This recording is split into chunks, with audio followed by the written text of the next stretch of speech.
किले पर आखिर चेतन अपनी हुड्डी क्यों बदली? क्या यह सिर्फ एक कपड़े बदलने की बात थी या फिर पहचान छिपाने की सोची समझी चाल थी?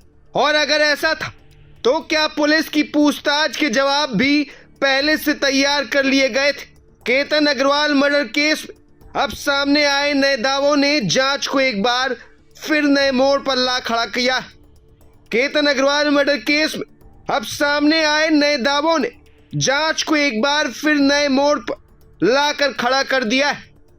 पुणे के चर्चित केतन अग्रवाल मर्डर केस में पुलिस सूत्रों के हवाले से कई ऐसे दावे सामने आए जिन्होंने पूरे घटनाक्रम पर नए सवाल खड़े कर दिए।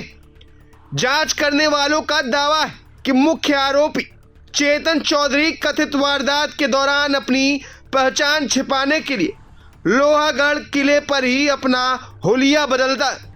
जांच करने वालों का दावा है कि मुख्य आरोपी चेतन चौधरी कथित वारदात के दौरान अपनी पहचान छिपाने के लिए लोहागढ़ किले पर ही अपना हुलिया बदलता है।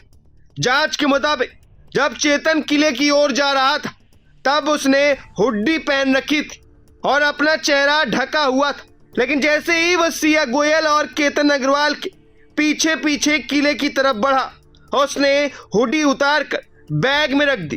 पुलिस को शक है कि ऐसा इसलिए किया गया क्योंकि केतन पहले 2 बार वीडियो कॉल पर चेतन से बात कर चुका था।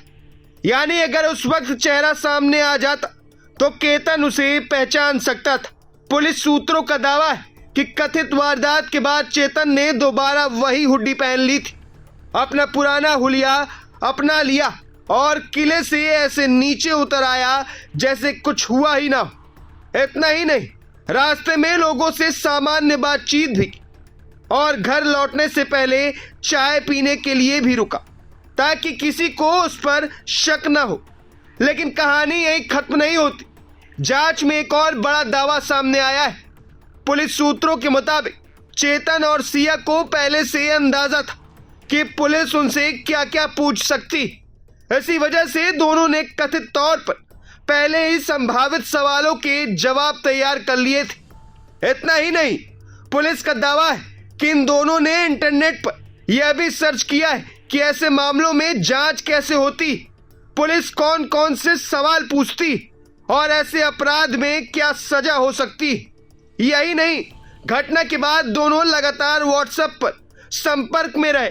जांच एजेंसियों का कहना है कि कई चैट डिलीट की गई और अब फॉरेंसिक एक्सपर्ट उन डिलीट मैसेजों को रिकवर करने की कोशिश कर रहे हैं। पुलिस यह भी जांच कर रही कि आखिर कौन सी जानकारी छिपाई गई है और किन सबूतों को मिटाने की कोशिश हुई है।